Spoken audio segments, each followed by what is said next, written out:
Attention please. আজকে আমরা বাংলাদেশ এবং বিশ্ব পরিচয়ের দশম অধ্যায় নিয়ে আলোচনা করব, জাতীয় সম্পদ ও অর্থনৈতিক ব্যবস্থা। এই অধ্যায় আলোচনার শুরুতে যে বিষয়টা আমাদের জানতে হবে সেটি হলো অর্থনীতি কি। কেউ বলতে পারবে অর্থনীতি কাকে বলেন?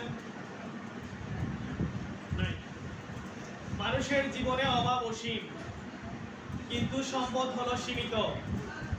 মানুষের জীবনে অভাব অসীম, কিন্তু সম্পদ সীমিত। এই সীমিত সম্পদের সাহায্যে কিভাবে অসীম অভাব মোকাবেলা করা যায়, এই বিষয়গুলো নিয়ে যে বইতে বা যে শাস্ত্রে আলোচনা করা হয় তাকে বলা হয় অর্থনীতি। অর্থনীতির জনক হলো অ্যাডাম স্মিথ। ক্লিয়ার? কিংবা অন্যভাবে যদি বলি, মানব জীবনে বিভিন্ন ধরনের অর্থনৈতিক সমস্যা রয়েছে। এই সমস্যাগুলো কি কি এবং তার সমাধান নিয়ে যে বইতে আলোচনা করে তাকে বলা হয় অর্থনীতি। এখন আসো স্যার, তাহলে মানুষের জীবনে মৌলিক অর্থনৈতিক সমস্যাগুলো কি কি?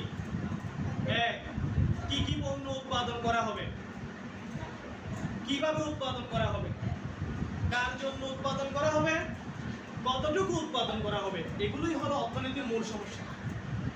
আর এই বিষয়গুলো নিয়ে যে বইটা আলোচনা করে তাকে বলা হয় অর্থনীতি।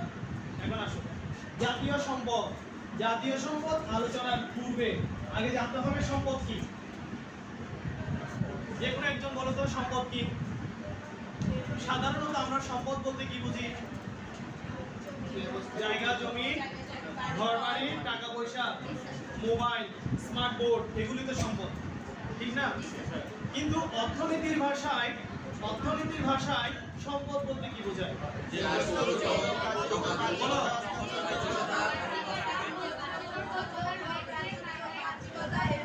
মাশাআল্লাহ, এক্সেলেন্ট। এই যে তোমরা যে সংজ্ঞাটা দিয়েছ ওখানে এই শব্দগুলো উঠে এসেছে: উপযোগ, অপ্রাচুর্য,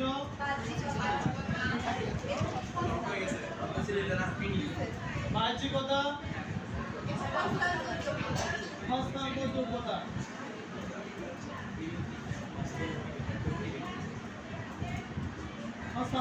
অ্যাটেনশন প্লিজ। উপযোগ, কোন দ্রব্য বা কোন পণ্যের মানুষের অভাব পূরণের ক্ষমতাকে, চাহিদার তুলনায় যোগানের পরিমাণ কম হওয়াকে বলা হয় অপ্রাচুর্য। যে বস্তু আমরা যদি দেখি ধরতে পারি, যার বাহ্যিক উপস্থিতি রয়েছে তাকে বলা হয় বাহ্যিকতা। যে বস্তু হস্তান্তর, হাত বদল করা যায়, আমার কাছে কিছু মোবাইল, আমার কাছে একটা মোবাইল আছে, আমার কাছে একটা জায়গা আছে, ওটা আমি বিক্রি করলাম, অন্য জায়গায় চলে গেলাম টাকা নিয়ে, এই জিনিসটাকে বলা হয় হস্তান্তর যোগ্যতা। এই চারটা বৈশিষ্ট্য যে দ্রব্যের থাকবে তাকে বলা হয় সম্পদ। তাহলে আমি অর্থনীতির ভাষায় সম্পদ বলতে কি বুঝি? বলবে যে বস্তুর উপযোগ, অপ্রাচুর্য, বাহ্যিকতা এবং হস্তান্তরযোগ্যতা রয়েছে তাকে সম্পদ। ক্লিয়ার? জি স্যার। Thank you. নেক্সট, এখন আসো, পরবর্তীতে আমাদের পাঠে কি রয়েছে দেখো, সম্পদের প্রকারভেদ। সম্পদের এখন আমরা আলোচনা করব সম্পদের শ্রেণী বিভাগ।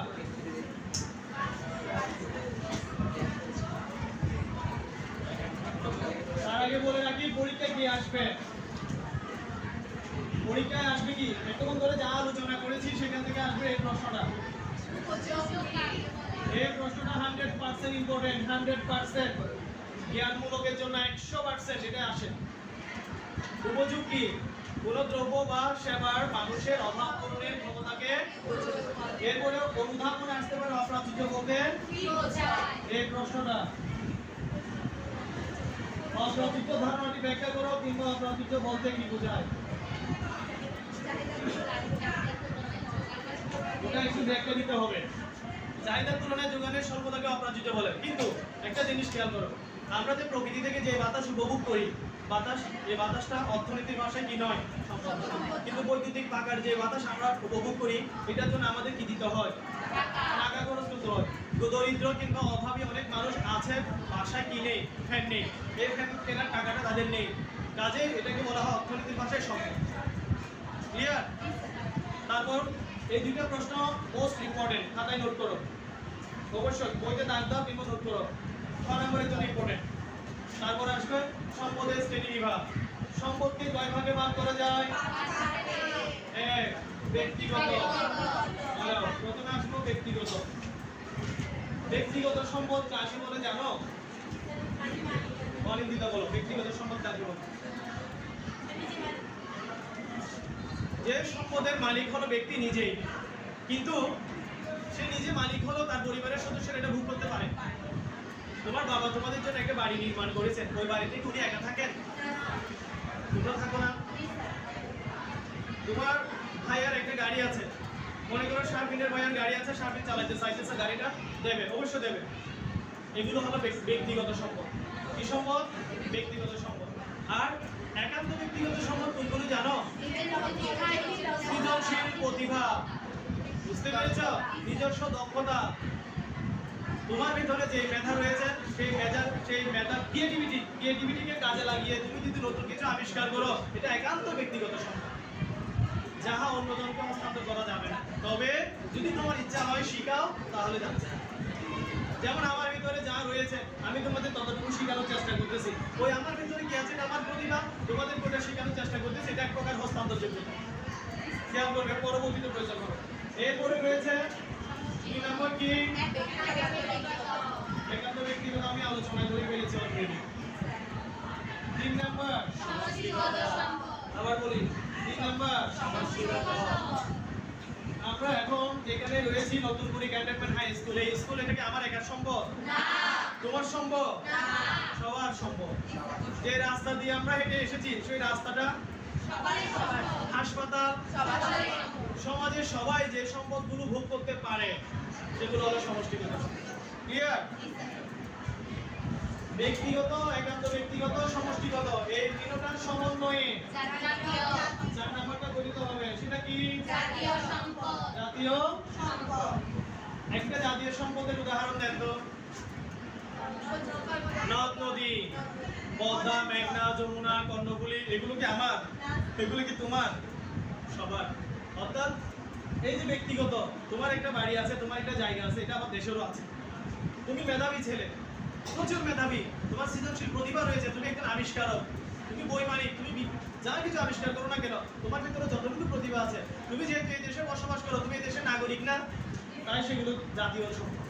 সমষ্টিগত সম্পদ যেগুলো রয়েছে সেগুলো জাতীয় সম্পদ। তার মানে ব্যক্তিগত, একান্ত ব্যক্তিগত, সমষ্টিগত, এই তিনটা সম্পদের সমষ্টি হলো জাতীয় সম্পদ। তোমার কোনো প্রশ্ন থাকলে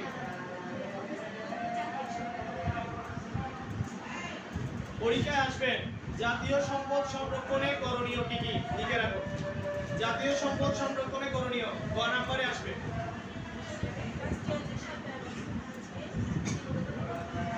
স্টার্ট দিয়ে লিখে রাখো, স্টার্ট দিয়ে।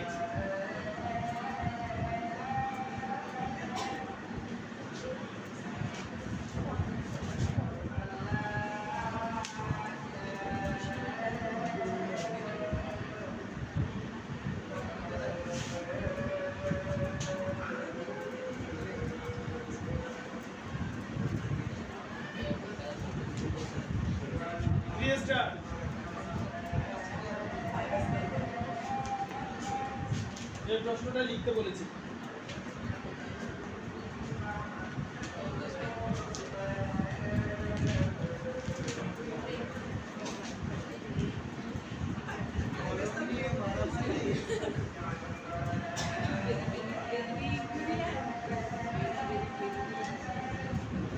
আন্তর্জাতিক সম্পদ।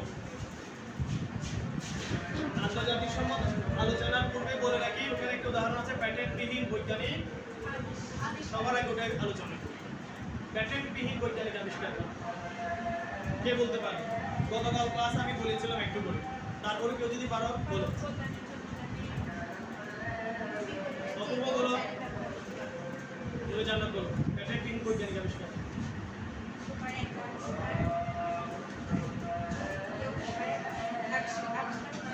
সবার জন্য উন্মুক্ত করে দিতে পারে, তখন ওই ব্যবহার করতে পারে, সরবরাহ করতে পারে, সেটা ওটাকে প্যাটেন্ট।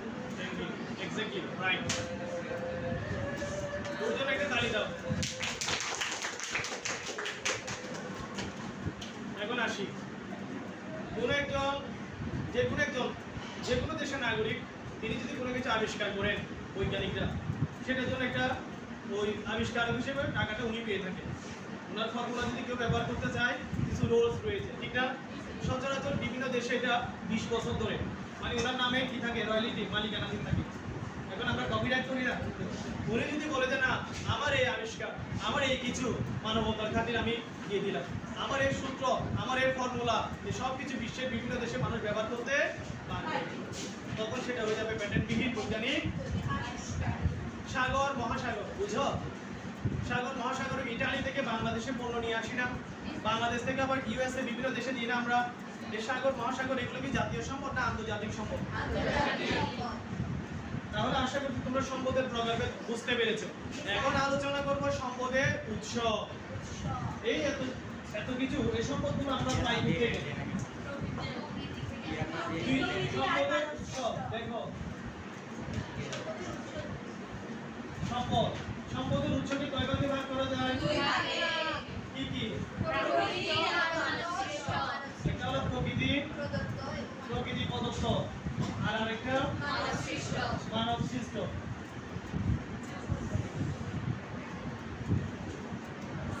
বলো তো প্রকৃতি প্রদত্ত সম্পদের একটা উদাহরণ দাও।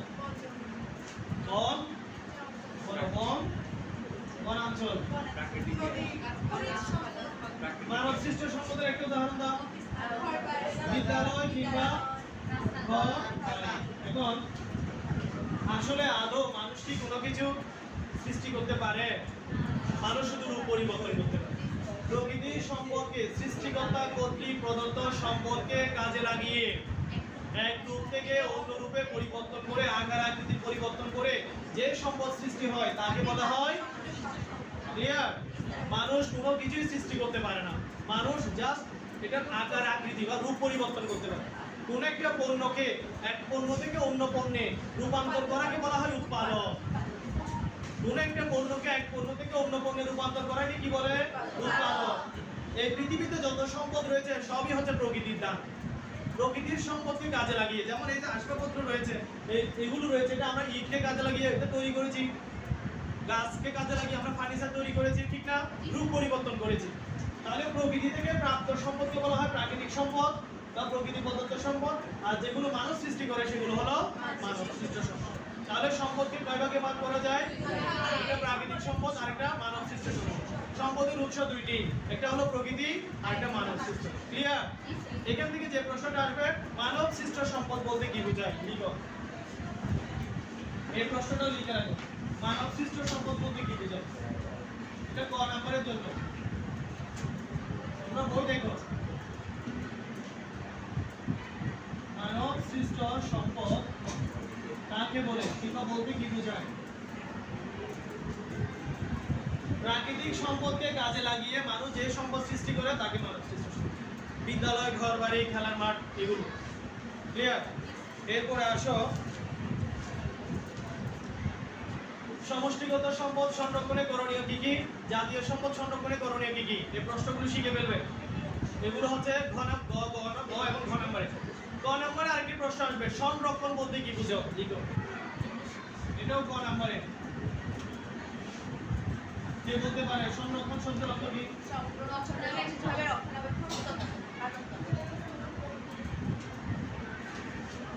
আবার বলো, সংরক্ষণ বলতে কি বুঝো?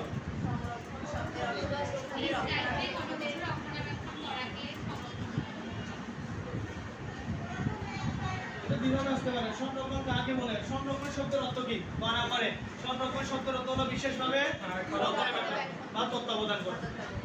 আর খ নম্বরে কম আসবে, কতে বেশিরভাগ আসে। সংরক্ষণ কাকে বলে? তারপরে প্রশ্ন যেটা আসবে সেটা লিখো। এক, মোস্ট ইম্পর্টেন্ট, উৎপাদনের উপকরণ কয়টি ও কি কি? চারটি। আজকের মূল পড়ায় আমি চলে আসলাম। দেখো, উৎপাদনের উপকরণ।